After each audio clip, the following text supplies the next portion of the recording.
the flying donkey and the goodbye and laying in the bed.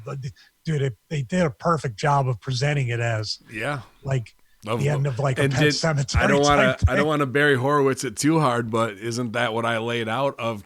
You'd want to go and talk to your grandfathers and the great grandfathers and have that knowledge passed on, similar to a Superman talking to his father using the crystals in his lair there. So, well, here's the danger. And if we want to start the debate kind of back and forth, obviously you and Sal are one side, Papanon and I, not to speak for him, are on the other.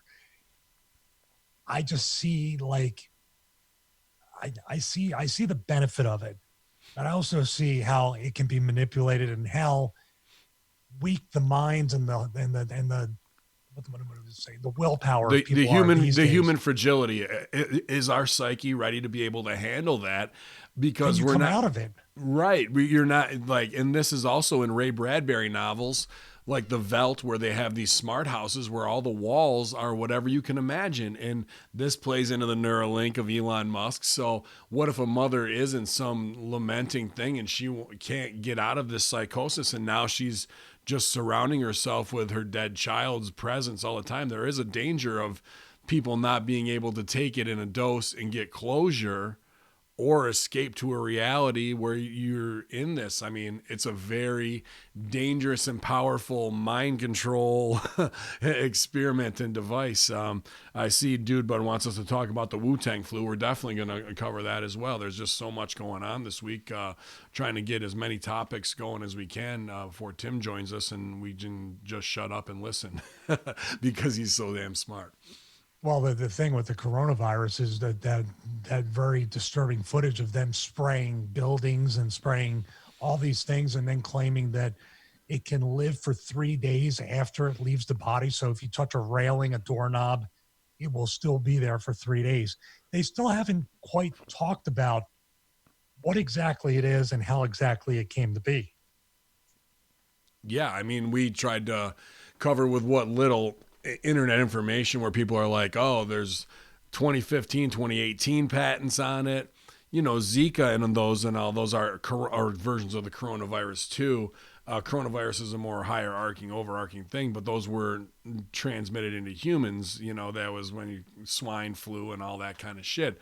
So they've been working on it, but, you know, there's way bigger things at play here, because as soon as news source reported on that and said there's also a component of HIV in it, which is true, you know, that they were taken off Twitter. Now that's a big tell when we're wrestlers looking at a work that's selling for something, and like that's making me go, aha, let me look there, what's going on. I also watched on Amazon a whole thing on their one child policy where they exterminated hundreds of thousands, who knows, maybe millions of fetuses and babies. These doctors were just doing, and they're sending them to the landfill, dude. And this artist did a whole thing where he went and photographed them in the landfill. It's a terrible piece, but it's the truth of what they set their mind to do to get their country on track so they wouldn't starve and go under. And 40 years later, they accomplished it. Now, say they got some other goddamn plan that they want to enact, but they're not willing to wait 40 years to do it. These are the same people that would fucking kill 1 million babies. You think they won't wipe out 500 million people if they wanted to do that? Because, yeah, that shit worked, but we need something faster than that. And I wouldn't put, if you're able to do one thing, you're fucking capable of doing the other. Let's go back in time too and remember the Jesse Ventura conspiracy theory show that never aired because it's right here in Georgia. I can go up there, and as a matter of fact, I wanted to take a drive up there. I think it's in Clarksville, Georgia, where all the FEMA coffins are. Yes. Like 100,000 coffins by the railroad track actually exist. And FEMA camps within the country and districts actually exist, to where Adam Curry and John C. Dvorak on the No Agenda podcast joke about it all the time when someone calls from District 7 or whatever it is. Right. That used to be Alex's thing, you know, checking in from FEMA camp area, what have you. From Shift Plan, Department of Defense, the U.S. military has mass quarantine camps set up in the U.S. as February 10th, 2020. The United States military set up mass quarantine camps in the U.S. to hoard people into. The Department of Defense has confirmed that the U.S. is following in China's footsteps. Areas to quarantine those infected with coronavirus quickly became similar to concentration camps and gulags, obviously scary words, with China forcing people from their homes into mass quarantine camps. It might not be long before the police state in the U.S. comes crashing down to protect and serve the public. We saw this footage keeps leaking out. Lady kicking and screaming. They legit throw her in the back of a pickup truck with a sealed fucking metal box on it, as they gab you by each ankle and two other guys carrying your arms. Like, this is a straight roundup. And then we heard, 2,000, 3,000 dead. And then the next day it's like the real number is 40 to 50,000. Now there's projections of 250,000. Like, so we know that the U.S. is in a Cold War with China. We've been talking about this on other fronts with Space Force, but let me keep going with this. 11 military bases near major airports in the United States are setting up quarantine centers for possible coronavirus patients. The Department of Defense and Department of Health and Human Services asked the Pentagon for quarantine space in case beds fill up at the coronavirus centers around the country, according to the DoD statement. Additionally, the Pentagon already agreed to house up to 1,000 people for quarantine after they returned to the U.S. from areas with the virus, the Associated Press reports. So, those crazy conspirators at the Associated Press. If you're traveling, a face mask is recommended, and is that good hand washing techniques are the two suggested prevent contact with the virus. No one knows how far this will go. Right now, face masks are still few and far between, but some N100 face masks are becoming available again. So, Stevie, we need to get N100 to start shilling that. Excuse me.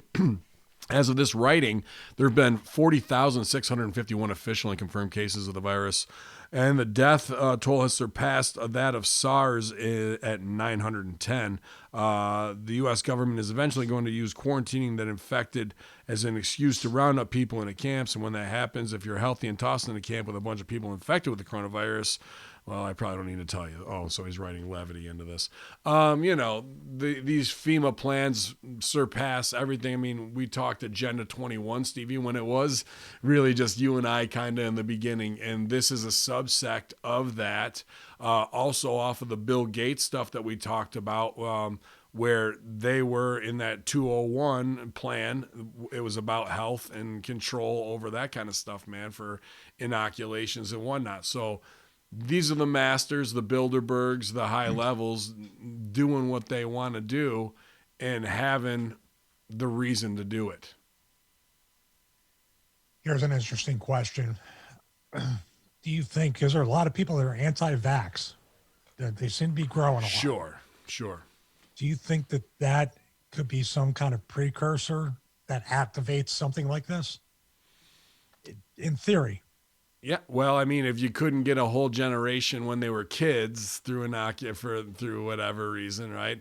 And you want to get them another way, but I don't know, man. I can't see the far crazy conspiracy side. Obviously, are going to be like they're coming to lock us up until they do, and they don't, because there's a lot of Mexican kids right now that people were red hot about, and now no one gives a fuck about them. Where are those kids? Still in some compound center locked up. So it's not like they won't fucking do it if they have the reason to, especially if it's immigrants coming in and they want to vet them. But if you're on that plane with that same person, guess what? It ain't gonna fucking matter if you're Nancy Brown or not, and they want to ship you in there. They won't give a fuck. You can bitch and scream all you want, but when it's done once, it'll get done a little easier every time. It gets a little easier every time on them. Why are people so like looking forward to the zombie apocalypse? I can't even say it. You never see the people, because those are the people who are going to get eaten first. I've seen some of them. Yeah, they ain't getting away. No, they just go down. They're like, I wanted to be a zombie anyway. I don't have to go to work anymore. There's some interesting zombie show that my wife was watching where it's like the zombies do still interact with people and they have rights, and like it's like they treat it like an STD, like instead of what have you. I can't think of the name. I've seen the commercials. Is that a Netflix show? I can't remember. It might be. I mean, we boost everything, so it might be a Netflix show that she watched It's through. just in the feed. Yeah, it's in there. iZombie, I think it's called. Yeah, they say Scott Summers says in the chat. Appreciate that. Brennan says 1350 dead officially. How do you know, Briz? You've been over there counting them. I heard they're cremating people by the thousands. That's what it was. And then the doctor who was one of the first ones to stooge on this, he ends up dead. And here he is right now, the man himself. Just when you thought it couldn't get any better looking in this place, holy shit, he's back. It's I need to shut my video off. Oh, God. It's Tim Alberino. Tim, can you hear us? I don't know if you can. Like, I'm ignoring you. Bastards. I'm too cool. Can you hear us, Tim? Check 1, 2. No, I don't know if he can, man. I don't know if he can even see us. Yeah. I don't think he can either. He might just not be in there yet. I'll try and hit him up in. Did he said join with computer audio? Because we can see him. And Yeah. then I can see you. I can see you. his office is nice. Yeah, he's got a nice. It looks setup. very Indiana Jones. Like,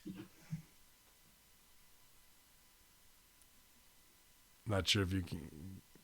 I can hear you guys. Can you hear me? Oh yeah, okay. yeah, I got you. You were just working us there for a minute and giving us the silent treatment.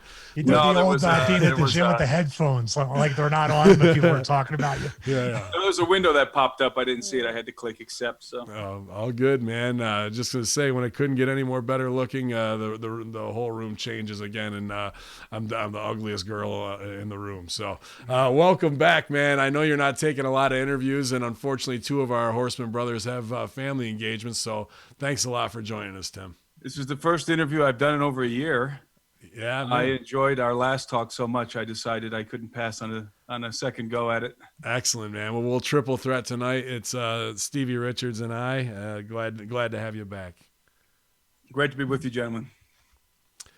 We were just, getting heated with the chat room, and I know, there's so much going on in the world. I figure we could kind of do a best of and get your highest opinions of things, because we always love watching your feed, and then all the work you did with Gen 6, which you're beyond now, and you've moved away from that. You want to cut a promo on them? Anything hot? You want to go hot on them, Tim? No. He said we went to the and kicked all the Darwinists' ass, and they had already smashed the giant skulls, man. That's one of our favorite episodes. All the work you guys did on the Giants, man. So we appreciate that. I was in the beginning of the year, this time last year, I was in Peru for 5 months doing all kinds of crazy things. And I was down there with a team of guys, and we made some incredible discoveries. And so we can get into some of that later if you want to. Absolutely, I want to get into that, man. This guy's the real life Indiana Jones. If you guys didn't listen to our first gimmick here, I mean, look at him, man. Like he's right out of Central Casting, and he's down in the jungles. He's in Sardinia. He's doing the interviews. He's tracking down mythic cryptids of all types, I'm sure, beyond the giants, and also has all the up-to-date views on that we have, or we try and keep up on how we're being duped by the deep state and everything else, man. So we were just talking obviously you've heard of the coronavirus. I've been tracking that. Yeah. And everything from it being patented, from there being an HIV component in it, and then to watch the media blackout of those who tried to cover it first as independent journalists is a big tell for us. And then these, online death tolls that are 30 to 50,000 to 250,000, then official numbers and news stories are 1,300. And I was discussing, these are the same people who did a one-child policy and murdered millions of their own fetuses and put them in, huge dump sites. And wouldn't they, to accomplish something else, if you can do that, you can wipe out 500 million of your own people to accomplish whatever goal you want in a quicker turnaround than 40 years. Do you want my analysis on the coronavirus? Absolutely. Well, the first thing that we need to understand is in all of the media storm that's been going on about the coronavirus, you have, of course, the alternative media reporting a much more dire situation than the conventional media, mainstream media, which is pretty much parroting what the Chinese Communist Party is providing us with in terms of information concerning the virus, and also what the WHO is providing us with, the World Health Organization. I've read a lot of material. I've done a lot of research, as much as I possibly can on this subject. And I think we need to be careful on both ends of the spectrum. You have this spectrum of information out there that's promulgating on Twitter, promulgating on the social media platforms. So you have this way over here on this side, you have this extreme end of the world scenario where people are predicting apocalyptic millions and millions of deaths in an apocalyptic scenario in which the governments of the world and the economies of the world stop functioning and it's anarchy and so forth. That's way over here on this end of the spectrum, on the bad end of the spectrum. And then on the more innocuous end of the spectrum, you have the Chinese government that is giving us these official numbers. It's over 1,000 dead at this point and 40-some thousand infected.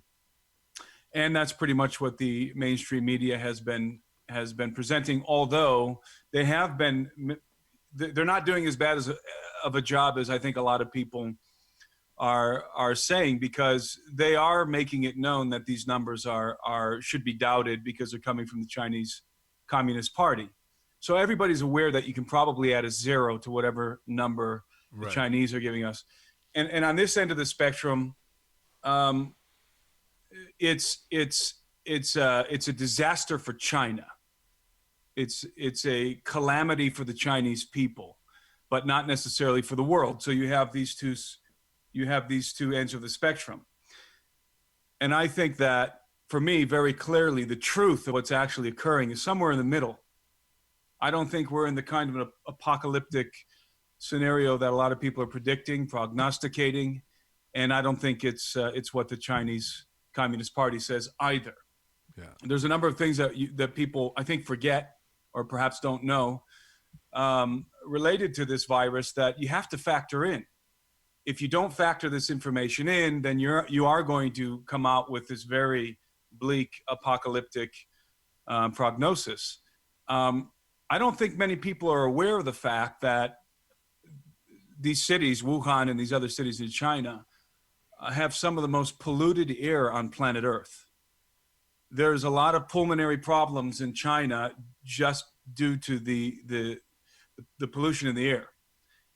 Added to that, compounding that situation, I don't think many people realize that 68%, almost 70% of Chinese males smoke cigarettes, are chain smokers.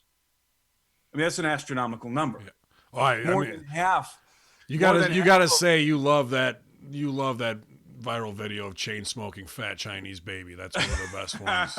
And more than half of Chinese men are smoking cigarettes. Yeah.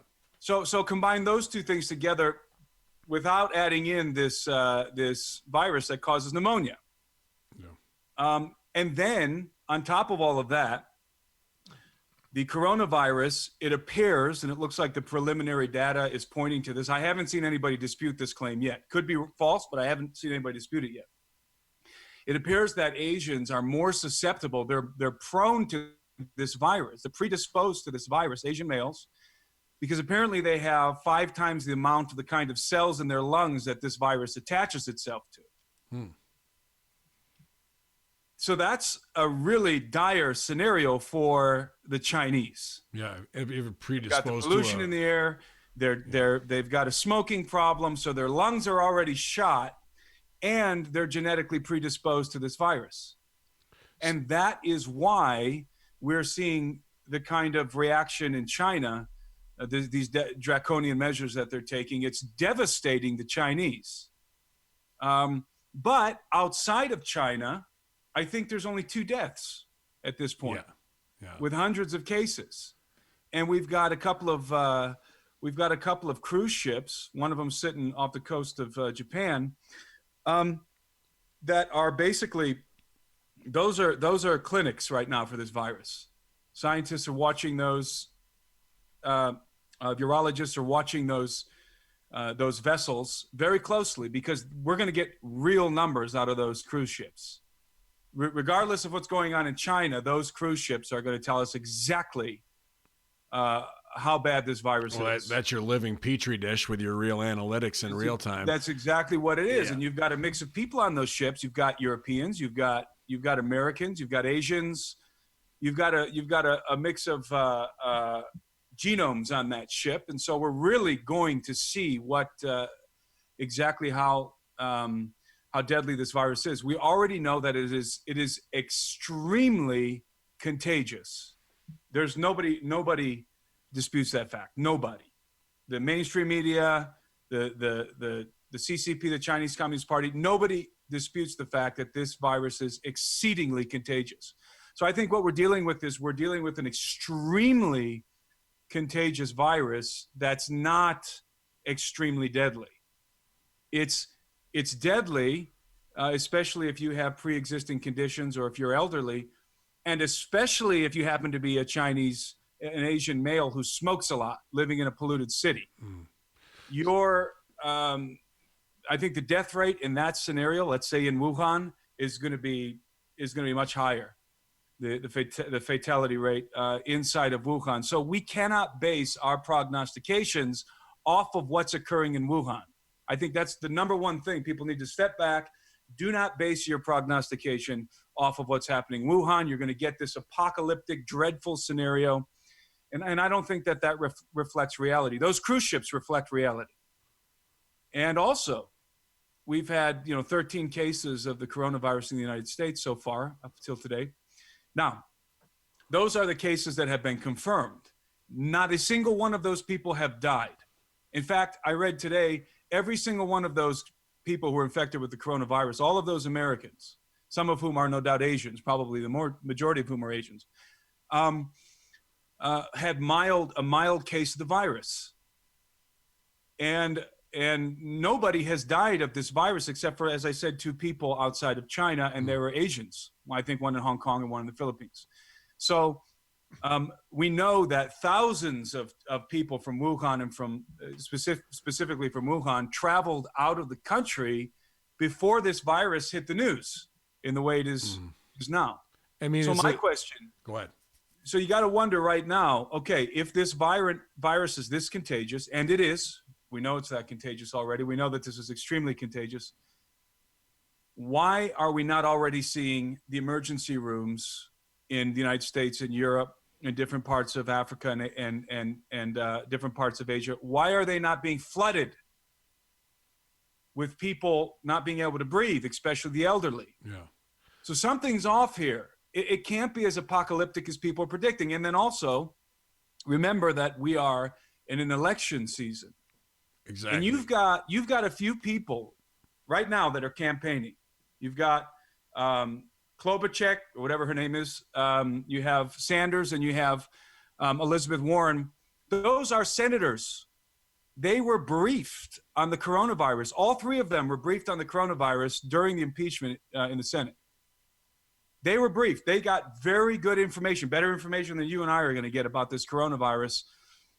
Now, you tell me a situation that is more conducive to catching a virus than campaigning as a politician, shaking hands all day long, being in public environments. If you wanted to infect Joe Biden, you would just get a 12-year-old girl with the coronavirus, and he would go up and get exactly. Exactly. Stevie, what do you think about? I mean, obviously we've been through Zika, we've been through Ebola. This further proves that I can beat anybody. We haven't been through it. I've never had it. Have you? You've been through it? I'm just saying, I mean, as a society, and this further proves that I can beat anybody in Japan now that we know they have weak lungs and they're smokers. Again, China, they're still Asians, and I can already beat everyone in Japan. So I'm just moving on to bigger territory now. Don't try to argue with him about this, Tim. What I think, though, is the fear porn.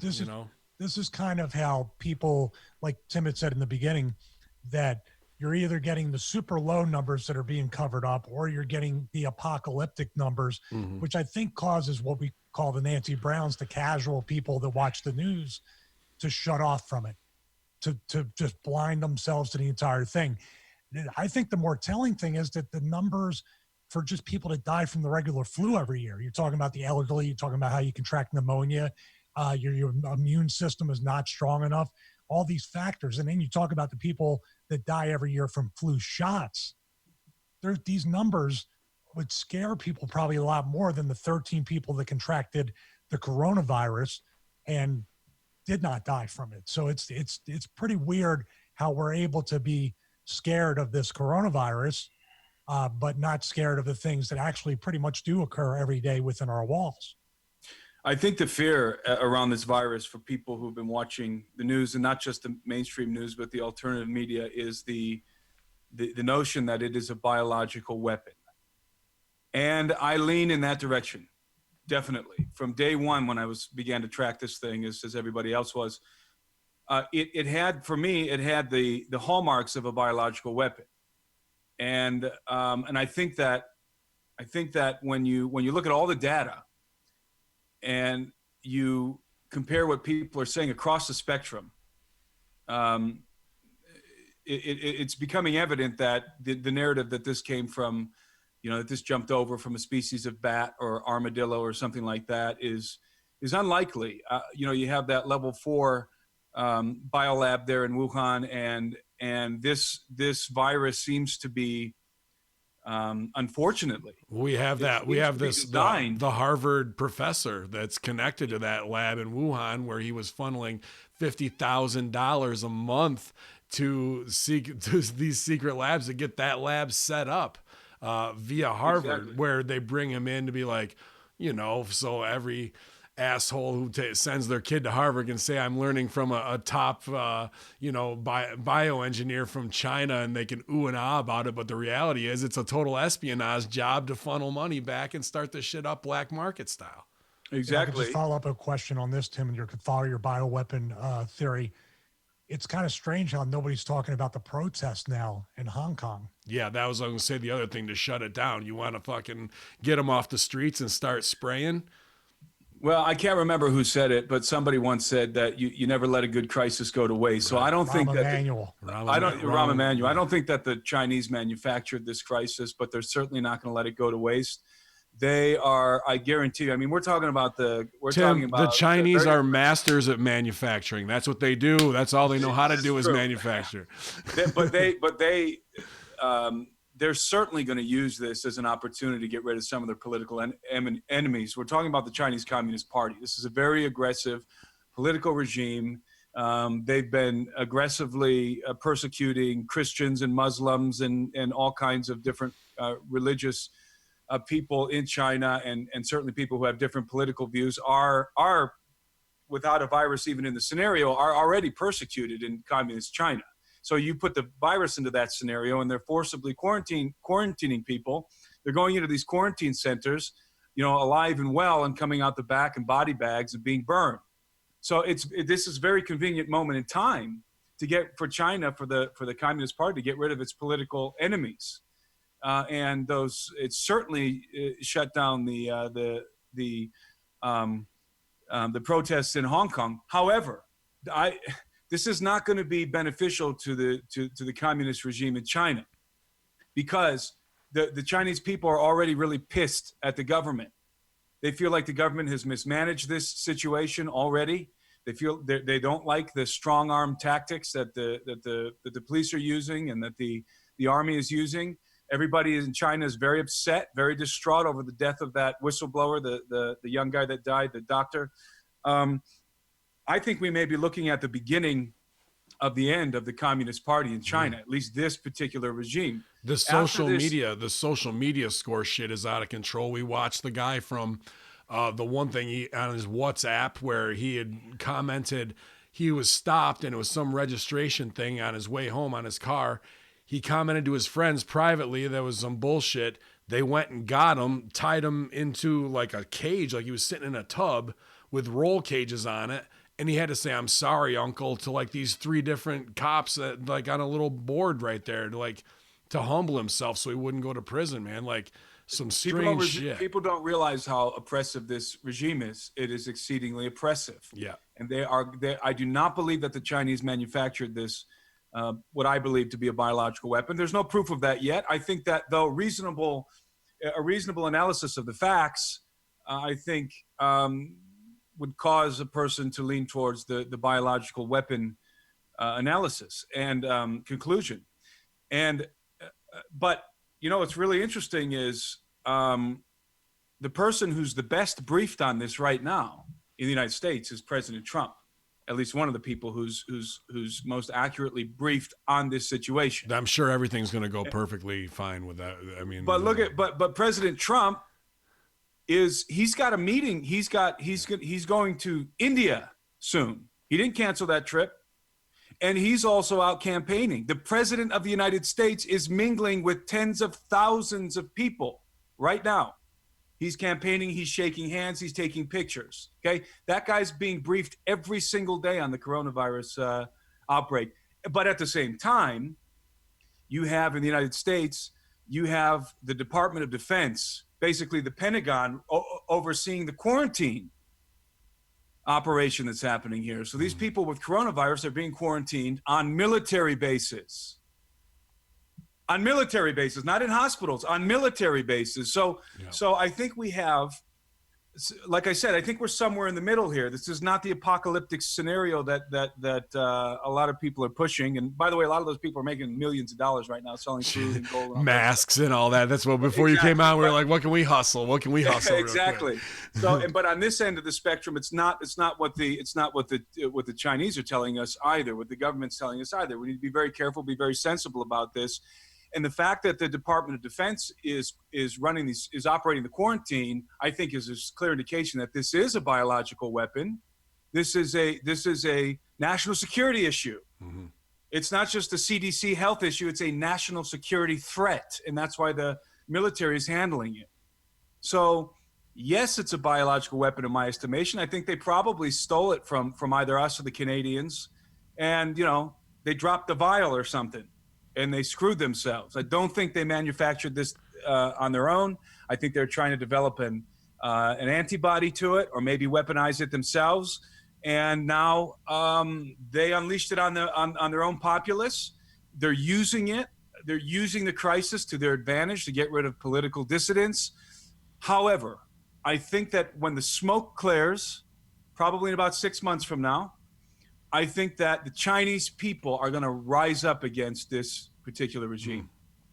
I really do. I think that those protests that we saw happening in Hong Kong are now going to become commonplace all over China. The Chinese people are very upset right now at their government. Let's hope they get their cardio up from all that smoking, Stevie, so they can protest a little bit longer. And we were talking before you came on, Tim, because we've had this going on, as the believers and the atheists and the believers in our group, as we try and be open to all thoughts and points of view. But, this mortal coil to shed it, we were talking about Elon Musk and Neuralink, that he's promising to be implanted and, within this year. And also we talked about this VR experience of a mother meeting her deceased daughter in South Korea using that technology, and how fragile the human psyche is, and that's really not letting go or being able to move on or move past it. But here we are now talking about living in these worlds that are more virtual for this, but then also I know Kung Fu.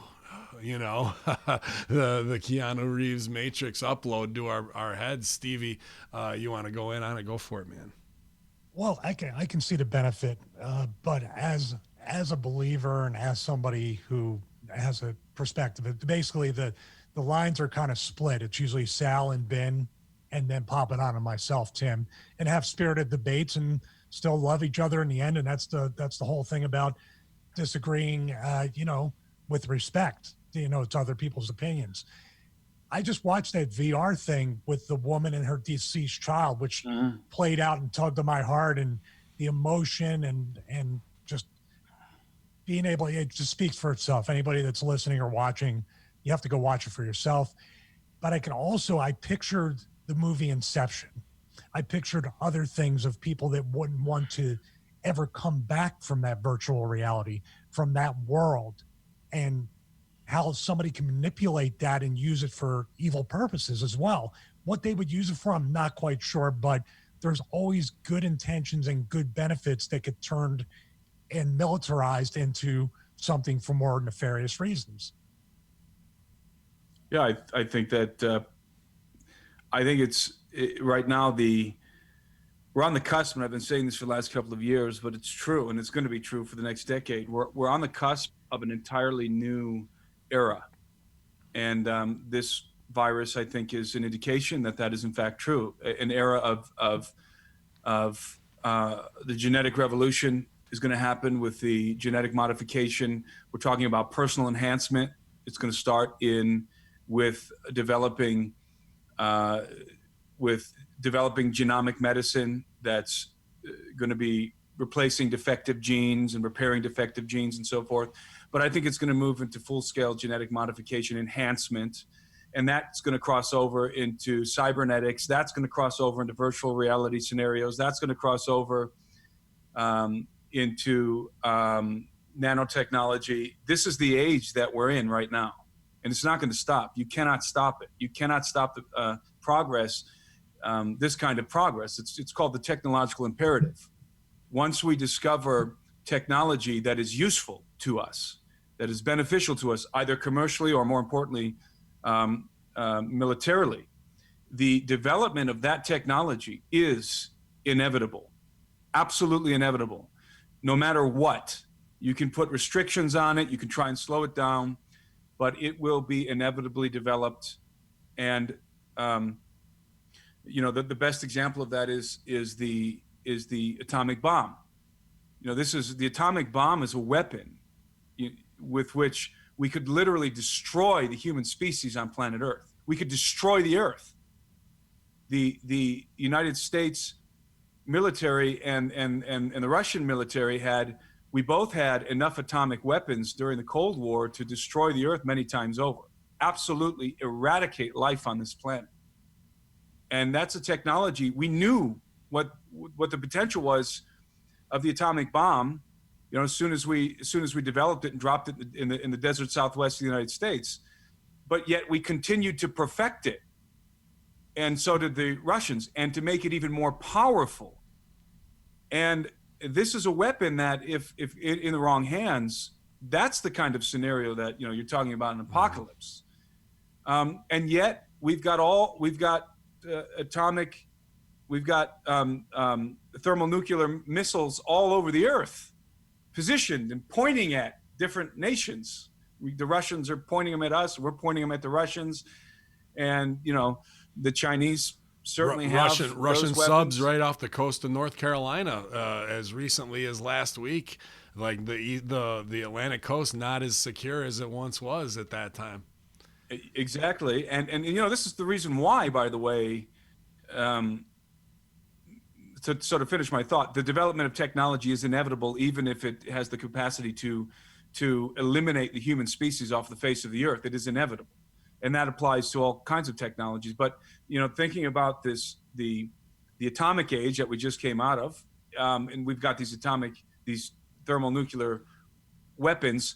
That actually gives us that's the catalyst, and certainly has been the catalyst for nations to develop other kinds of weapons.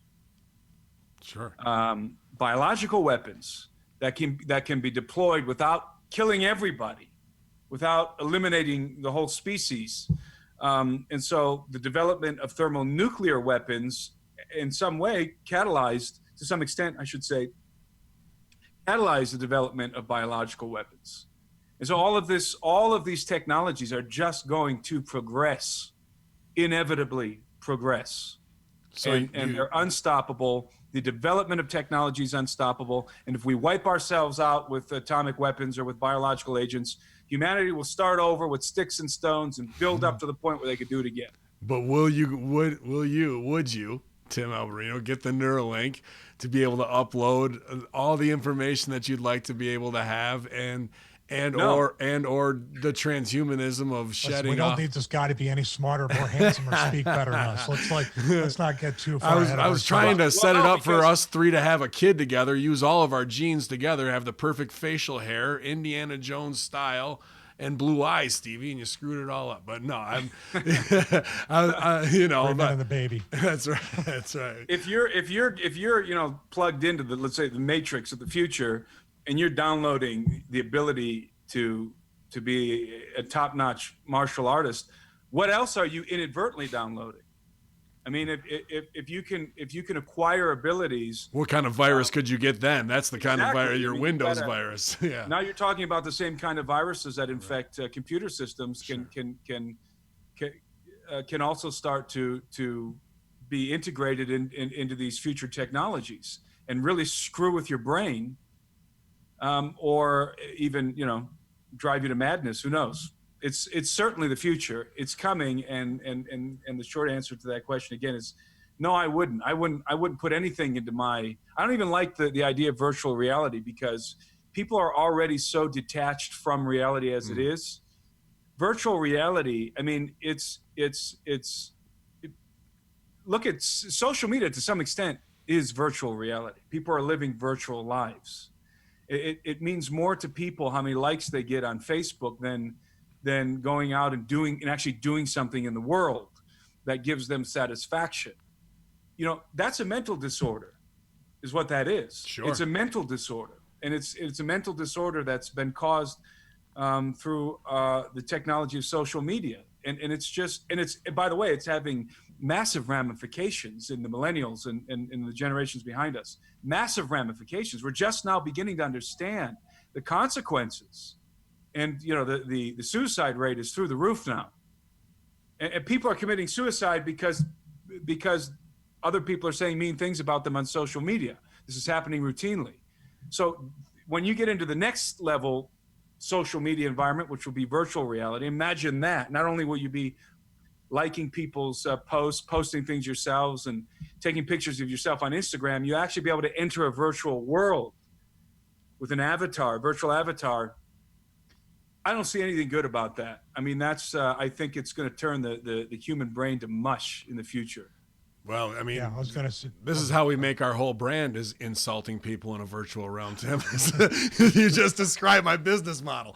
No, go ahead, Stevie. I was going to say very quickly that as somebody throughout I don't know if Tim's old enough, but Ben, we're old enough to remember when you were bullied in high school in person, you could come home and escape that. I can't even imagine or fathom having that 24 hours a day from the time I go to bed to the time I wake up, and then all throughout the day, even if I don't see the bully or the cool crowd that hangs on the steps, this part of the high school, they're virtually hitting me and there's some kind of thing within the human psyche that just keeps seeking it out. All you have to do is not check. All you got to do is just put it down. But people can't seem to do that today. And I just fear for children and children's children to come of that, because it's terrifying. Yeah, I won't let my kids have cell phones. They don't have Facebook accounts. They don't have cell phones. I interact with their friends sometimes, and my boys are on football teams and stuff. And I'm even noticing how much trouble a lot of these young people are having just expressing themselves in the English language. Oh, yeah. The social skills are deteriorating, and it's a frightening scenario, because the things that make us, we're gradually losing the things that make us human. We're gradually losing our humanity. We're trading our humanity for convenience and for satisfaction and gratification, social gratification on social media. You're trading your humanity, a little bit of your humanity, rather than getting together with friends or neighbors and having a cup of coffee and talking face to face with people, interacting. That's old-fashioned at this point. People would much rather engage with each other through social media and texting and so forth, which there's certainly a convenience there, and I think it has its place. But I think that, that's the future, and that's not a very exciting future. It's not really a future that I have any desire to be a part of. Well, it does. I mean, you're out there living in the world as opposed to this digital piece, and you've been like you told us before. You're like, when you drove that Jeep off the cliff to get away from the Peruvian drug lords while they crashed into the alligator pit and were ripped apart and they're all dead now, and you were able to provide clean water back to the village, and everyone thanked you before you came back home again and chopped your way out of the jungle. I mean, what else was going on down there with you in Peru while you were hanging out? It didn't happen because he never posted on Facebook. Yeah, it didn't happen. I didn't see it on Instagram with a Dan Bilzerian bikini model. I can't even remember that happening, so I should have posted that on Facebook. But yeah, man, give us the update on what has been going on with your research and what of your pet projects, because we're super interested. Well, as I said, I was in Peru for 5 months last year. And we were doing all kinds of things. I was working initially on a film project, but we were doing some expeditionary type work. I led an expedition up into the Andes Mountains, and we made a pretty incredible discovery. We discovered the ruins of a lost city in the Andes. We unofficially discovered this city. In other words, the locals knew about it, but nobody else really does to this day. The locals call it Tauripunku, and nobody looking that up online is going to find any information on it because nobody knows about it outside of this very obscure community up in the Andes. So we went up there, and I was up there a couple of years ago, and I was there with Anselm P. Rambla, the Spanish explorer Anselm P. Rambla, and then I went back again with another team this past year. But this time I went back with LiDAR technology because I wanted to get an idea of the scope of the ruins up there. And LiDAR technology, for those of you who don't know, it kind of peels away all of the foliage so that you see only the topography of the terrain and whatever's on the terrain. In other words, it can go down about 30 feet into the ground, 30, 40. Well, I think it can go farther than that, actually. But LiDAR technology, the main purpose of that is it's laser technology, and it penetrates through beyond the foliage.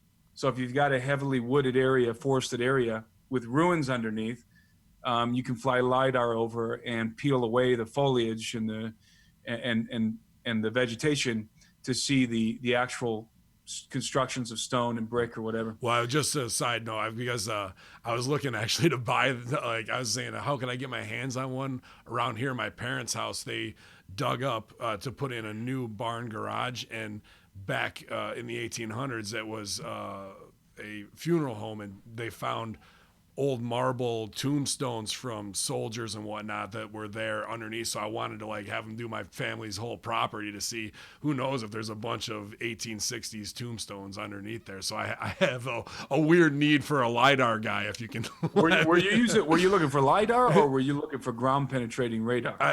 I just saw it on a show that Stevie hates, Curse of Oak Island, that they were using LiDAR, and that's what they called it. So that was my. I actually almost went on that show with our ground penetrating radar unit. That's another story, though. I would have watched that. now he's interested. But sorry, man, go ahead. I didn't mean to cut you off. We have a state of the art. My team has a state of the art. I think it's only the third in the world, ground penetrating radar drone. Okay, that's what I say. You're probably flying over. Yeah, and we brought that to Peru. Nobody has ever deployed that kind of technology in Peru. And Peru's probably the place, if there's one place on earth where you can find a lot of stuff to this day, ancient ruins and artifacts, it's Peru. I mean, it's just loaded with stuff that comes from the Incan civilization and then the pre-Incan civilizations, going way back, thousands of years back. So we went there with a ground penetrating radar drone. And it's state-of-the-art technology. They used it to find, recently they used this model to find a ship under the ice. I think it was in Iceland. I can't remember if it was Iceland, Greenland, it was somewhere up there near the North Pole. They found a ship under the ice that was hundreds of feet under the ice with this thing. So we had that technology in Peru. I didn't bring the ground penetrating radar up on the mountain. I brought a LiDAR team from the United States instead, because the problem up there, was the foliage, and we wanted to be able to see the scope of the ruins.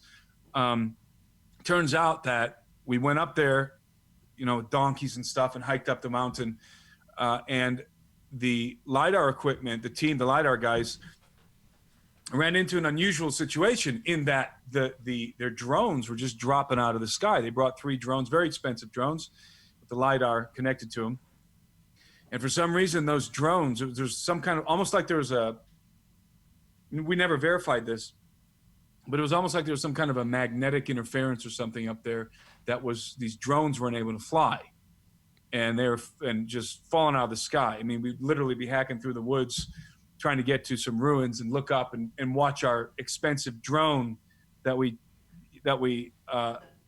carried up this mountain just plummet out of the sky and crash into the trees. Stevie, do you love that feeling of when a drone comes crashing down out of the sky and you have to run for it? Is the drone a real American? A little wrestling joke. Yeah, no, Stevie's our resident drone expert. So, but it was not really. I currently don't own one, so I can tell you how good I am at flying. The data we were able to get back from the LiDAR was impressive. That area up there, those ruins are extensive. And what's really exciting is I think that I have to do some more research on this and maybe go back. Don't know that I really want to go back for several reasons, but I'd have to go back and do some more research to determine if this lost city up in the Andes, Central Andes, is related to Machu Picchu.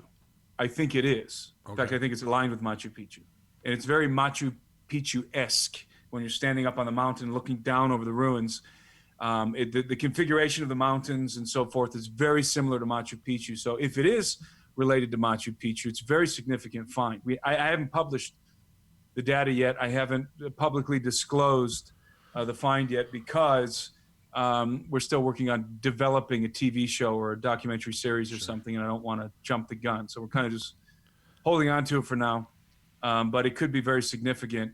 That we ran into all kind of interesting problems in the course of that expedition. One of the main problems we had was we were stuck down in the town in the jungle. This is an area of the Andes where you literally go from Amazon jungle to a totally different kind of terrain in the Andes within a half an hour. Driving on roads, very, very dangerous roads. So you climb up out of the Amazon into the Andes. You go from tropical weather to cold, dry Andean mountain climate. So it's a very unique area. And there's all of the Central Andes are like that to some extent. But we were stuck down in the village in the jungle because there's 2 villages on either side of this mountain. And pretty much only these 2 villages know about the ruins. And these villages have been feuding for generations and have been engaged in machete wars. And because we were there the first time working with the village on this side of the mountain, the village on the other side of the mountain, when they caught wind of the fact that we were coming back, they wanted us to work with them this time. And there was this, we were nervous about getting into a machete war. And that's actually what it looked like for a while that was going to happen. And they blocked the road. The one village blocked the road. They didn't want us to come up unless we promised to help them in various ways. And we did end up building a medical outpost up there for them. I knew he was going to do some A-team shit. You knew he had to do some shit like that, right? Stevie, you ever worked that CZW pay-per-view Machete Wars? No, this one sounds like it would draw a lot more than that one. I just want to know who flipped the Jeep and how they exploded midair. We didn't flip a Jeep. However, we did crash a buggy on the side of that mountain. So it wasn't a Jeep; it was a buggy. The buggy, actually, we bought this buggy. It was a Arctic Fox. It was like a buggy that's equipped for really rugged desert terrain. Yeah, because like we were in mules, the desert at first. Sure. Mm-hmm. In fact, we were in the desert looking for lost treasure in the beginning, and we ended up going up into the Andes to look for this to explore this lost city, because the mafia we got into some problems with the Peruvian Mafia in the desert. So we ended up switching gears and going up in the mountains.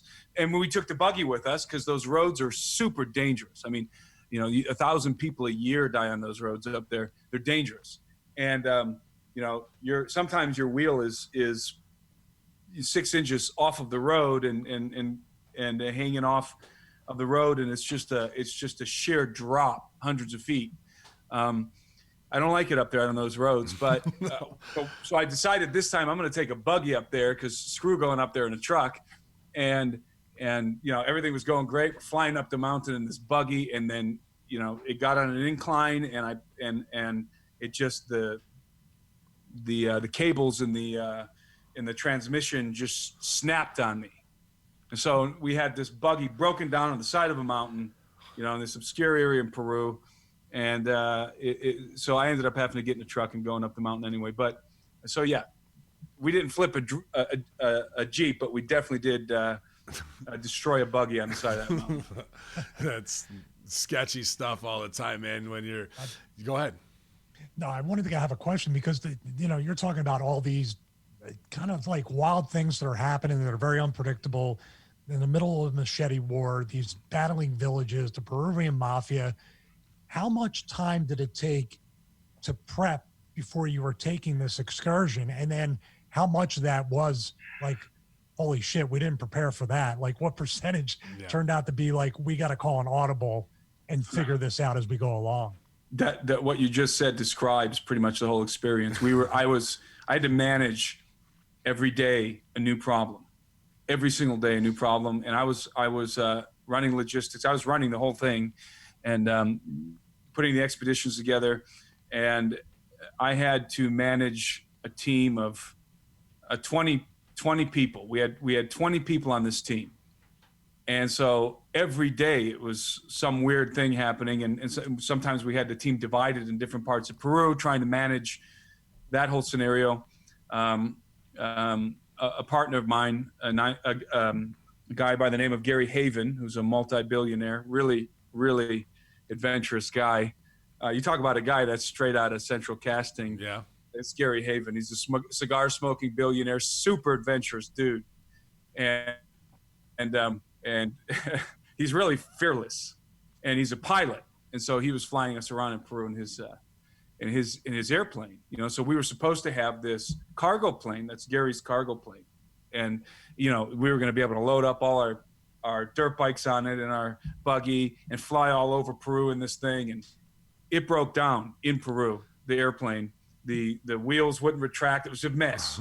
Broke down several times, actually. So all of my logistics were screwed, because all of my logistics for 20 people and all the gear was based on this cargo plane. What he's not telling you, it was at 20,000 feet where the back of the plane opened up. They had to parachute out the back, 20 people. No, that would have been fun. Oh. It wasn't fun. What happened? I was Air Force One later in the story. Yeah, no, that would have been fun. There wasn't that kind of exciting scenarios. It was very... It's very frustrating. What the fuck? Trying to figure out where, hotels and stuff for people. Right. And transportation, and how do you move a group of 20 guys with just a couple of days' notice from one side of the country to the other side of the country with all their equipment, and then you got security issues, and we started off in the desert looking for treasure, and that was we got pitched. That's why we went down there initially. We got pitched the Anunnaki gold thing from our producers too. We didn't bite on it. This wasn't Anunnaki gold. This was Inca gold. All right. I was going to say one thing that stuck out to me that I didn't want to go by when you were talking about your drone. You saw there might have been some magnetic interference. And obviously, if this is related to Machu Picchu, I'm sure this is well within your research about, is it lining up with the ley lines, or the numbers lining up, cosmically with anything along those lines as you look at star maps and compared to your new find here? It appears that way, yes. Okay. But we've done some preliminary work on it. I got distracted with other things, but it looks that way. It looks like this, Machu Picchu's on this side of the Andes. Here, here's the Andes Mountains, the backbone of the Andes Mountains. Mm-hmm. Machu Picchu's here, and on this side of the Andes. and Tauripunku is here on this side of the other side of the Andes. And so they seem to be aligned. And there's a cosmological alignment also there that's very interesting. But that's I haven't even reopened those files and pulled the maps up for a year because that trip kicked my butt. and I've been doing other things since I got back. Honestly, I can tell you this, it's only by the grace of God that nobody got injured or died on that trip, because we had some very close calls, some very touch and go scenarios. We had to get security. Again, we had our issues with potential threats from the mafia, Peruvian Mafia, all kinds of very tense situations that we found ourselves in, and we kind of had to always be pivoting around, working around these problems, planes breaking down, vehicles breaking down, credible threats coming from the mafia, constantly getting stopped by the police. What are the mob? The mob and the police just want their tax. They got their hand out. It's funny because you'd have to drive on the Panamericana. And anybody listening to this that has any plans of driving in Peru on the Panamericana, which is the main highway runs on the old Incan Trail, the main road along the coast. It's the highway follows the Incan Road, what's called the Royal Road, the Camino Real, and the highway there. It goes all the way, stretches all the way down the side of the coast of South America, and at least in the Peruvian section of it, it's comical. It's actually comical. You've got these Peruvian highway patrolmen, and the chances that they're going to stop you, pull you over to try and extract a bribe from you are about 60 to 70%, I'd say. Especially if they see that you're a gringo. Sure. And so you run into scenarios in which you have to be able to talk your way out of these situations, which we probably had 7 of those at least that I was involved in personally. But our whole team, probably had over a dozen of those kind of experiences. And the funny thing is that you're once you get stopped the first few times, you're running into the same cops. I think. Oh yeah. So you pay them off multiple times. And it's comical because it's like it's the same. You start to understand how they play the game over there, and so you've got these one police officers in particular is a really fat guy and then a real skinny guy, and one was good cop and the other was bad cop. So one would threaten you with, we're going to impound your car and you're going to go to prison, and they can plant drugs and a little bit of cocaine in the back of your car or whatever. And then the skinny little guy was the good cop who'd back him off and say, no, we don't need to get into that kind of a scenario. The police officers here in Peru, we really just lack funds. And then you go down that road with them and you get into this bribe scenario. And after a while, it just became entertaining. It was comical because you'd see the same dudes. And once I got stopped a couple of times and I stopped playing their game, the third time they stopped me, the same guys, I saw them here, they are pulling up next to me, and I just shaking my head, pull me over, walks up to me the one time. I don't know why I'm telling you the story. It's just that's good. It's just comical to me. They're walking up to me, and I'm looking at him in the rear view mirror, and he doesn't know it's me yet, and he sees me, and as soon as he sees me, he's shocked because now he knows he's. They can't run. They can't run. Here. You've seen this show before, bro. You've seen this. Exactly. He's stretching his luck now. So he comes up to the window and he stops. He sees me, goes like that. And he said, "Sir, sorry about the inconvenience. You can go on your way." So, it's just stuff like that you're constantly running into in Peru. I can solve this problem for you for whatever country you go to. There's a manager from Kentucky named Star Maker Kenny Bolin, and all he ever has to do to get a free meal or any place or get out anything like that, he keeps a stack of John Cena 8x10s with him, and that's all you need. If you have that, just fake sign them And then when they come up for something, be like, hey, dude, John Cena's my brother. And then give them the 8x10. It'll get you out of almost anything you want. That or cigars. Cigars what they're down for. I think the cigars would work better with the Peruvian employees. I don't know. I've seen them cashing a lot of those Cena 8x10s and fake bootleg DVDs for free meals at Golden Corral. I think Are you going to teach them how to run a meat scam in Peru next? Yeah. Yeah, man. No, it was just, I just tell you that story. Every day was ridiculous, crazy stuff for 5 months straight.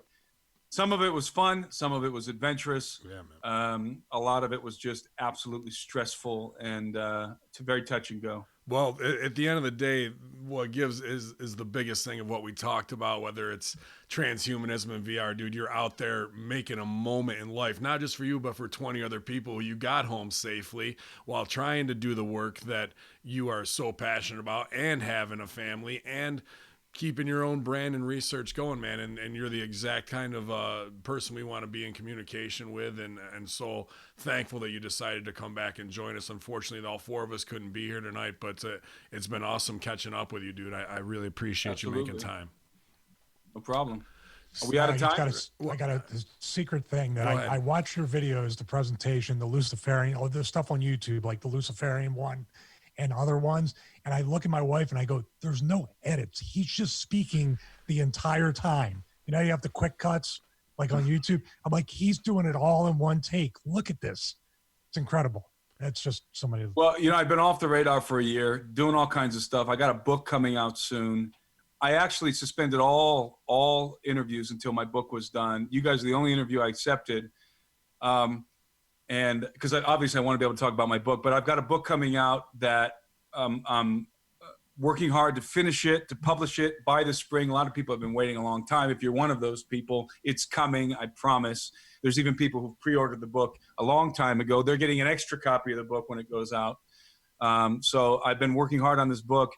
I've already submitted 70,000 words, and that's only 2/3 of the book so far. 70,000 words for the edit. So that's going to be dropping soon in the spring, and everything that I've been doing over the last year, none of it has been publicized. So I've just been flying under the radar, doing all kinds of stuff. I've got big plans in the works, and again, I've been off the radar, purposely off the radar for a year. So this kind of represents me coming back. Man. And like I said, when you guys reached out to me, I had such a good time talking to you last time. I couldn't pass on this one. Thank you. We were really worried about you, to be honest, because we were like, dude, you were speaking some heavy truth and like rewriting history with the last subject with the Nephilim that you talked about. We were like, dude, is he okay? Did they get him? Like we would bring it up like once a month on the show or through the chat. Like, did anybody hear from Tim? I was trying to cyber stalk, and then when I see he would pop up, I'd be like, okay, you are doing your thing. But anything we can do when you drop the book, I don't want you to, if you want to stooge off the subject now and it's going to be a big release, totally get it. But, as much as we can use our platform to help promote that to the community that we all share, man, love to have you back to preview that. I definitely come back to discuss the content. The book is it's vast in scope, and I really undertook in writing this book.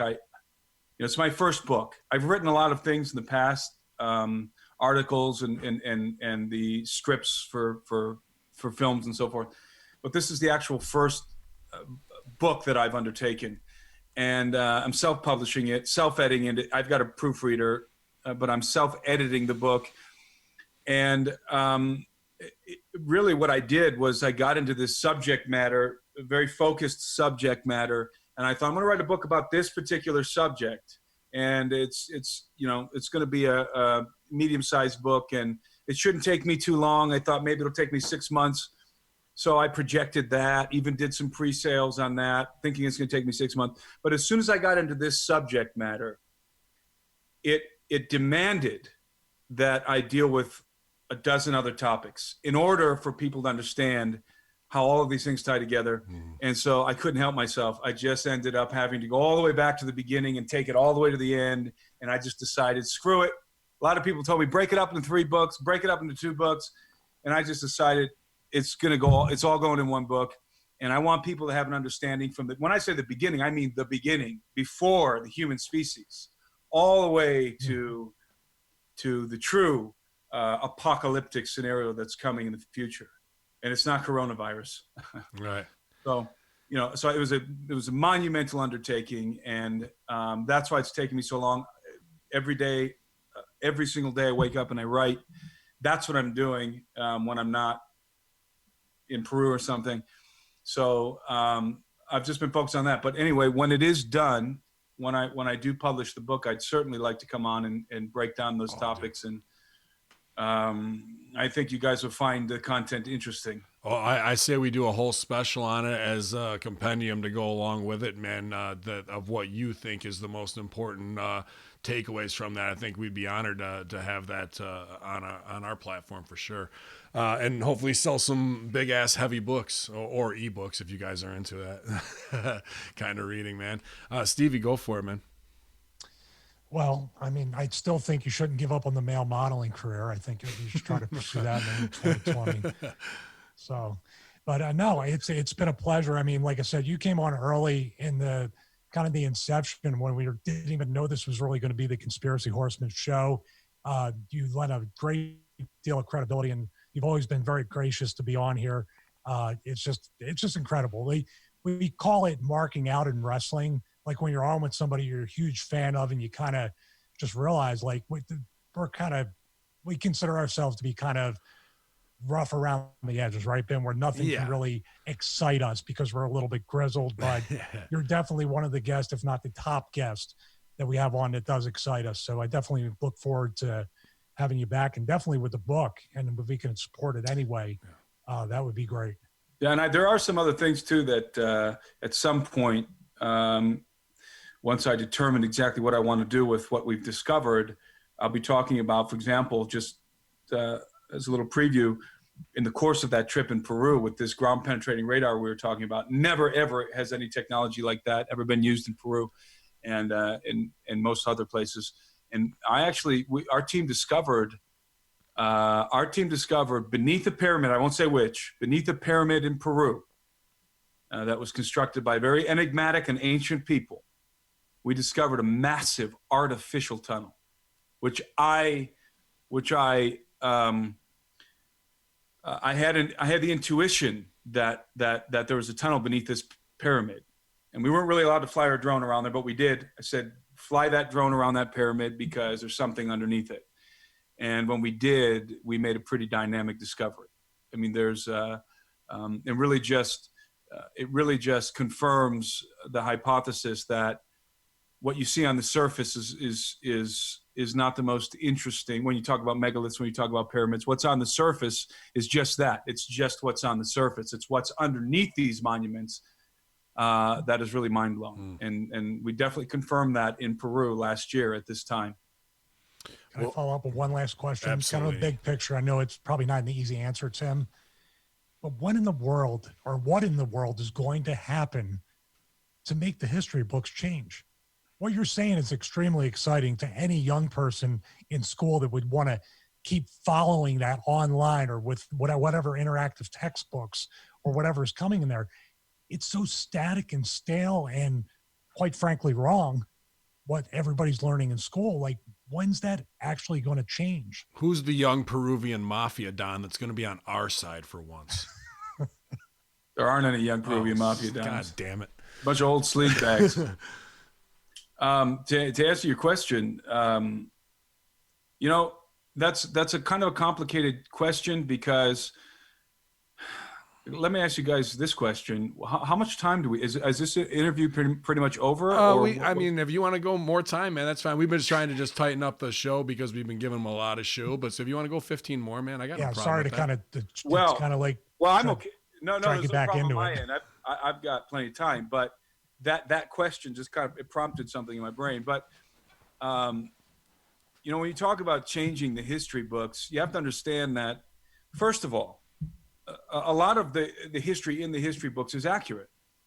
You can have a pretty accurate understanding of post-diluvial history. When I say post-diluvial, what I mean is the history that has occurred up until the flood of Noah. up until the Noahic deluge.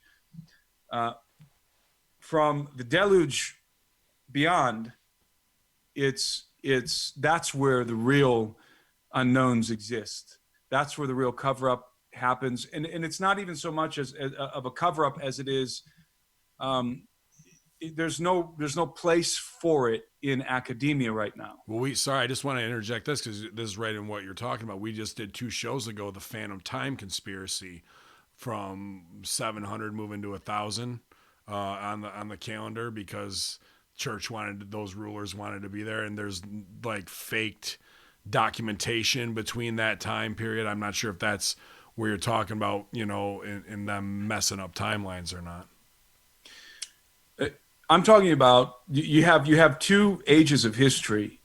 When you go around the world and you look at artifacts, when you look at megaliths compared to some of the other structures that were constructed on top of those megaliths or additions to those older constructions, you're dealing with 2 distinct periods of time. You're dealing with the time before the cataclysm that wrecked the earth, and you're dealing with the time after that cataclysm. And when we talk about the time after that cataclysm, the post-diluvial age, that history is pretty well known. And there's not a whole lot of fudging going on in terms of what was actually happening with those early cultures and civilizations and so forth. That's pretty straightforward. There are some things there that are considered, outside of the scope of archaeology and things like that. But for the most part, if you learn the history, for example, of the ancient Near East from the scholars and from the historians and the archaeologists that have been working in that region, you're going to get more or less the general picture of what was going on. But as soon as you start dealing with the time before the cataclysm, these guys, they have no idea what they're looking at. They have no grid. They have no paradigm. They don't understand the pre-flood world. They can't even comprehend the dynamics that were at work in the pre-flood world because it's beyond their academic training. You get into mythology. You get into the kind of information that you have in the Bible, and in the stuff that the ancient Egyptians were talking about, the stuff that the Sumerians were talking about, and into these massive megalithic structures, which of course archaeologists want to say belong to these post-flood civilizations, that they were the ones who built the Great Pyramids. Not all pyramids, by the way, are pre-flood constructions. I would say most of them are post-flood constructions. But when you talk about the Great Pyramid, when you talk about the megalithic works, you're looking at a civilization that existed in the earth before the cataclysm, and knowledge of which was lost.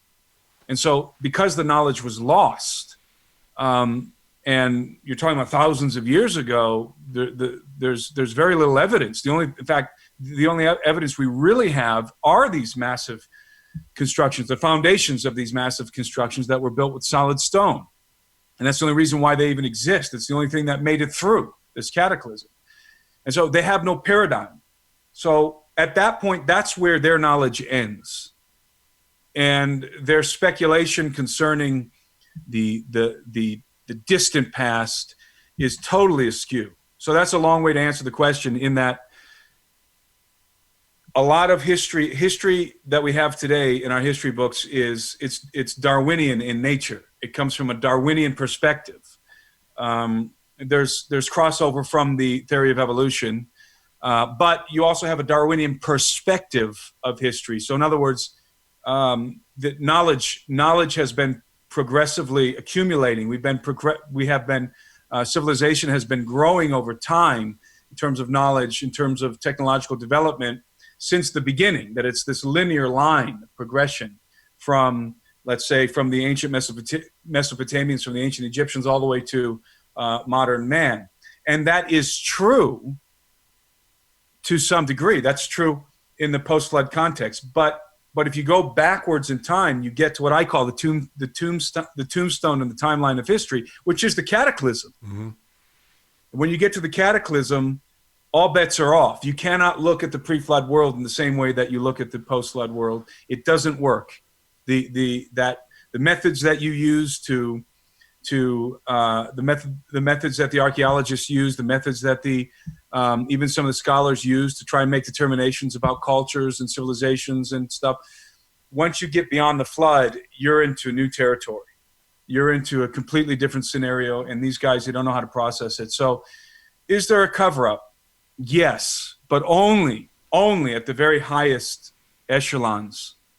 There is no cover-up in your local university among the archaeologists and Egyptologists and so forth. There's not a cover-up. There's a lot of misinformation, and there's a denial of the pre-flood world. There's a denial of what I call the Atlantean civilization that existed before the flood. They're just an abject denial. They don't even look at it. It's not in their grid. It's not in their paradigm. So if they're not even looking at it, if it's not in their paradigm, then they're not covering it up. It just doesn't exist. It's non-existent to them. It's ignored more than it is anything else. Right. So to think of it in terms of a cover-up and when are the history books going to change, I think the answer to that is never.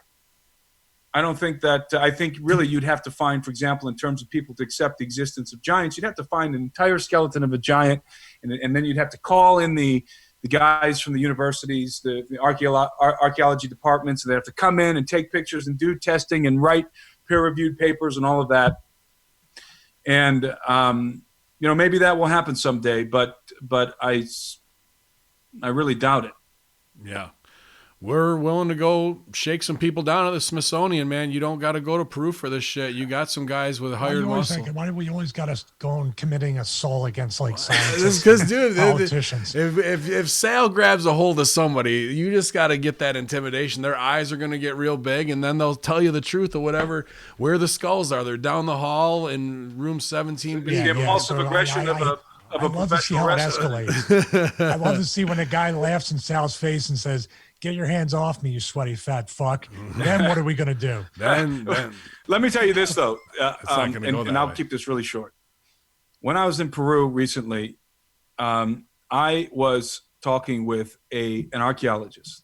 He's an archaeologist. He's not from Peru, but he works with the Peruvian Archaeological Institution. And he works in the mainstream in Peru. So he's works with all the big shots, all the archaeologists there, and all the people in the government apparatus.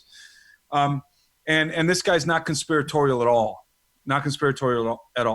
But he happened to be on the project. He quit because it got too hot, as he says.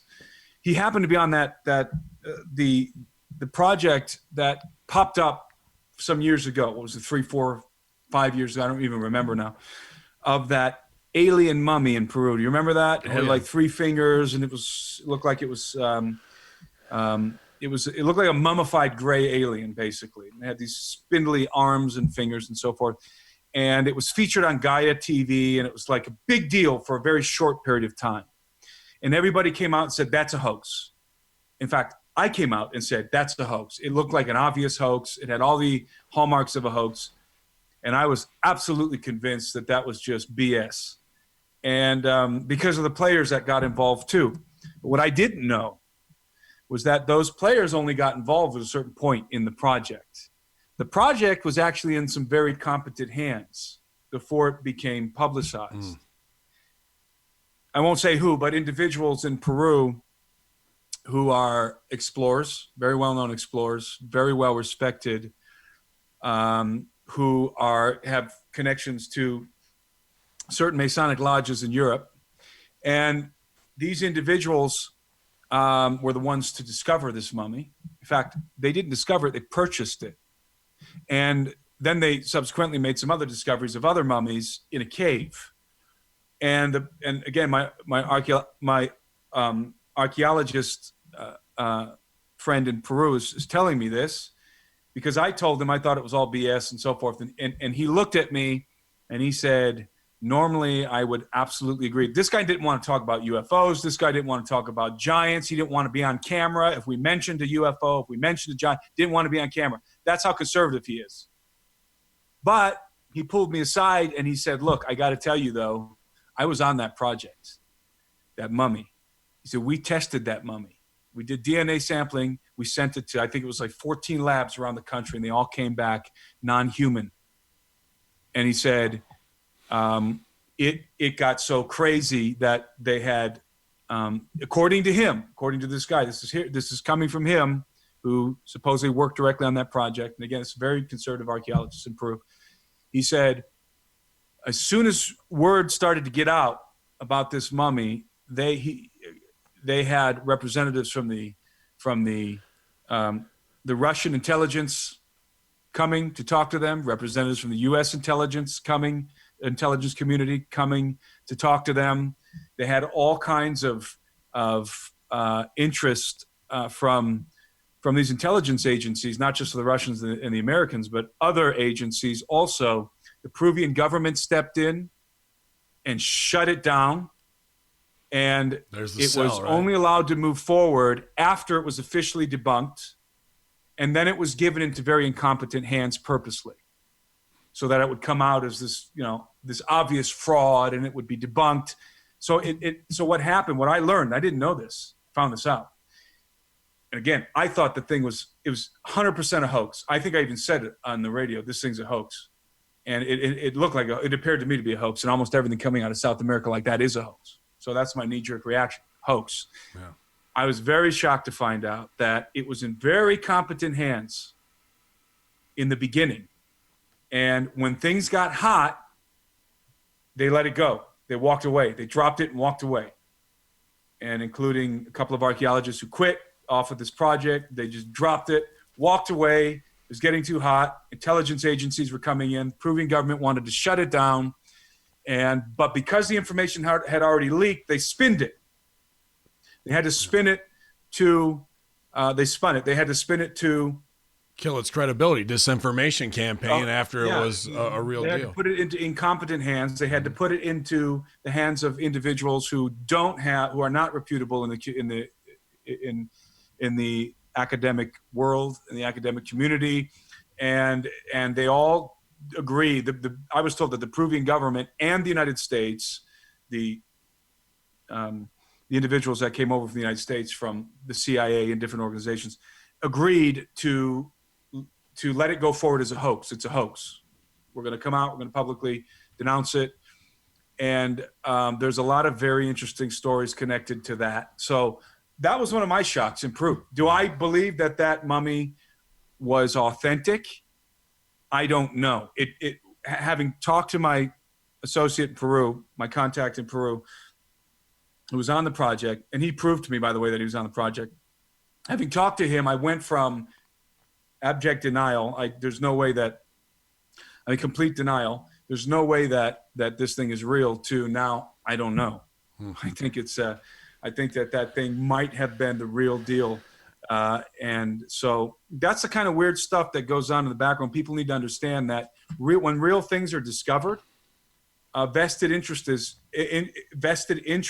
quickly descend, and rather than this is pretty much the MO today, rather than deep sixing what was found or destroying or whatever, it's much easier to discredit. And so those are the kind of operations that are happening now. So even if I find, let's say, a giant skeleton, take pictures of it, take video of it, take DNA, rather than just deny it exists, it'll be spun as a hoax, and my credibility will be destroyed. Nancy Pelosi described that whole campaign as of what they do to, it doesn't matter if it's the real thing, as long as the fake story's put out there by a real news source as the slander, that's all that matters. It doesn't matter what the original argument was in the beginning. I want to know, what do you think? Say Nancy Pelosi's probably pretty good at doing that herself. Yeah, well, she was. I say, what are the percentages that mummy is now in Scotland sitting up in a Masonic chair with a kilt around it and an empty Jameson bottle while they dance around it someplace? When you talk about the Masons, when you talk about some of these societies, these fraternities, 90%, 95%, let's say, of all these guys out there who are involved in these lodges, they know nothing. This is just fraternal organizations. These guys get together, they have a good time. They believe that they're involved in an organization that takes good men and makes them better, and in some ways it does. I know I have some friends that were in the Masons, that were in lodges here in Montana, and without a doubt, these are good guys. You start talking to them about Osiris and these things that are really at the heart of the Masonic mysteries. They don't know what you're talking about. They have no idea who Albert Pike is, for example. They don't know who Manly P. Hall is. Believe me, I've been talking to them. They don't know who Manly P. Hall is. They don't know who Albert Pike is. What do they call them? They don't know what Luciferianism is. I think they call them Blue Lodge members, like the guys who are your, take grandma to the hospital on the bus. Which are most of the guys. Yeah, exactly. And they're good guys for the most part. But they don't know anything about any of this. But this particular Masonic lodge, though, that this guy was connected to, that particular Masonic lodge is very high up. They're very high in the organization, and the guys that are part of that lodge are not your average Joes, your blue collar guys getting together and drinking beer at the lodge. These guys were, these are the movers and shakers in business and politics involved in this particular lodge. And it wasn't in the United States, it was in Europe. And so, you got to be able to differentiate. There's Masons, low-level Masons, even guys that are 32 degrees, even guys that are 33 degrees. They're still low-level Masons. They still don't know what the hell you're talking about if you have any sense of the Masonic mysteries, which are, by the way, Phoenician mysteries. So if you have any sense of that and you try and communicate that with these guys, they don't know what you're talking about. They have no idea. I was going to say, Tim, since that's so public about the 32nd, 33rd degree Masons, does that mean it's kind of like the UFO stuff where whatever is considered to be top secret, there's like 10 to 20 levels above that? So whatever level of degree of Mason, we're not going to really know about it. The 33rd is probably the bottom of the top in a way.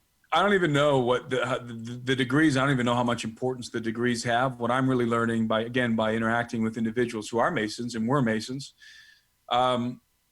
it's not so much even your degree. It's not your degree. It's which lodge you're a member of, and who you're associated with, and who knows how many degrees there are. I don't know. There's probably somebody out there some YouTube video or something about it, but.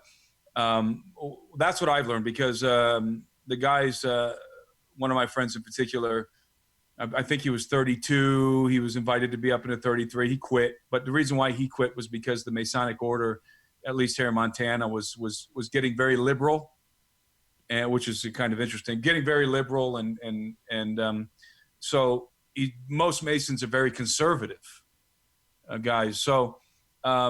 So when you talk about these secret societies, these fraternities, you got to understand that the mysteries, the real mysteries, and that's what they're called, the mysteries are not promulgated down the line to the lower levels at all. It's a very select club of people that are involved in the Luciferian aspect of Masonry, that are knowingly involved in the Luciferian aspect of Masonry. And a good example of that is, you can look at some of Leo Zagami's work, who's a friend of mine. He's a kind of a journalist, alternative news journalist in Italy. And Leo was pretty high up in the organizations, and he would concur with that. Most guys don't have any idea what the rituals mean and the symbols and so on and so forth. I'm more shocked of the phrase liberal Montana. I just can't get liberal ass Montana. There's no way I'm going back to 17 bullets in my clip. There's no way you'll take that away from me. Like liberal Montana, there's only a couple of places in Montana that are progressive in their politics, and that's the two cities, one of which I happen to be in, the two cities that have universities in them. So the rest of Montana is gun-toting. Yeah, it just seems like a hilarious oxymoron. After everything we discussed, that where we have actual, credible mummy stuff, I think way over our audience's head. They're enjoying it so much having you on here, Tim. But we got a guy right now, by the way, over here in the hospital in Bozeman, Montana. We got a guy here they're checking for coronavirus. Really? Oh, wow. And they sent the samples over to Atlanta to the CDC, You know what? Let me say one more thing about the coronavirus, because I realized I was about to say something and I got off track. I said that thousands of people left Wuhan before the coronavirus became a big deal. We all know that. Lots of people traveled out of Wuhan when the coronavirus was already infecting a lot of people in that region. So I think, I don't think this is I wouldn't classify this as a conspiracy. I think that this is just a practical reality that may very likely be true. I think the coronavirus is already spreading all over the United States, but it's very weak here. I think it's manifesting as a I say weak in terms of in relationship to how it's affecting China. But I think it's already here. I think it's spreading like crazy. I think that, my family's been down for 3 weeks with it's not the flu. Yeah. It's like what they're describing as the coronavirus, but it's not critical. So I think it's already manifesting and sweeping across large populations here in the United States. And they just think they got a really severe cold, with some coughing, with some respiratory issues, and then a head cold and so forth. And it drags on for 3 weeks. And I found out today that the coronavirus looks like it's about a 3-week illness. So, I think maybe it's possible that it is already spreading everywhere, but only in Asia, only in China right now is it really deadly and manifesting as a critical illness. I think it's very possible. Again, I'm not trying to spread a conspiracy, and I don't think, if that's the case, fine. Who cares, right? I had it the last 3 weeks, the Wu-Tang flu. If you cough the wrong way, you'll be pissing out your ass. You don't know what the hell's going to hit you next, man. Like that. And you had dented tin can feeling, but it wasn't like bronchial and all that. So it was different. It very well could be. Could be. It could be. And you know what? The CDC may know that, and they may say, why tell anybody? Why? I mean, it would just create panic, and it's not really... One thing we found was Greek God Papadon, our co-host. He went and looked on his Clorox wipes. It wasn't anything somebody sent to him. His wife had just bought some new ones, and it says helps to protect against human coronavirus on it. Now, to get all that marketing and packaging done and get it into the store to get it home before this shit hit, and then he went and looked at some old ones, didn't have that on the label at all. So you're talking about a bigger scandal, conspiracy, big pharma, big manufacturing. We'll never let a good crisis go to waste, and it's been trademarked. Well, I would think that if that's the case, if what I just said is true, and I don't know that it's true, I don't know. But if it's true, let's say that, we're all looking at these 13 people who they quarantined, but in reality, that coronavirus is like the common cold now all over the United States. That would be really good news, actually. Because that would mean that it's just manifesting as a severe cold in the United States and not really, having those devastating. We're not reacting as severely. It's basically a second flu season in a way. Yeah, exactly. So if that turns out to be the case, let's say if my family's already had the coronavirus, I don't know, I doubt it, but let's say if we did, I'd actually feel pretty good about that. Look, I've had freaking malaria 5 times, yellow fever. I've had yellow fever 1 time. And severe cold is it's not the same as yellow fever. So let's just be thankful that this isn't malaria spreading across, if that's the case, or yellow fever. Yellow fever is devastating. So there's a lot worse things out there. And anyway, I just kind of wanted to put a final note on that coronavirus. No, absolutely, man. And obviously in the deepest jungles of Peru, you're gonna get that. I expect you to have some new type of malaria every time we talk from now on, or some exotic disease, man. Like a gift shop. If you ever want to do some crazy shit with John McAfee, we can hook you up with him too. It's Tim Alberino, you guys, and he's got a new book coming out. We can't wait to have him back there. You can follow him on Twitter. I think it's at the Tim Alberino. Is that right? Timothy Alberino at Timothy Alberino. Yep. And TimothyAlberino.com, guys. Formerly at Gen 6 Productions. Go on his YouTube and just watch more of this guy. It's a master's level education every time you get to see him speak. And we love your work, and thank you so much for granting us the time, man, after taking so much time off. We really appreciate you. Well, I appreciate you guys inviting me back, and it's always fun. Like I say, it's always fun talking to you guys. Yeah, man. Well, we look forward to getting your reaction to what happens with Cody and MJF on AEW tonight, Tim. It's going to be a big night for wrestling around here. Yeah, I used to watch wrestling with my dad and my brother, but that was way back about 15 years ago. I was So going to say, I swear to God, if you say you grew up watching me, I'm going to reach right through the monitor. Oh, you guys, it's the no, conspiracy. it was back when Hulk Hogan was part of that NWO or whatever. It was Yeah, back that's when I was wrestling, Tim. I wrestled for almost 30 years. He was on there. He was on there getting his ass kicked on that show. Oh, man. But you never know where he's going to show up in the next Machete Wars, infidels. It's Hacker Hameen. It's Big Stevie Cool. It's Tim Alberino. ProWrestlingTees.com/all of our stores. HackerHameen.podbean.com. Twitch.tv/Conspiracy Horsemen. We can't give you any more than that. YOLO. And 3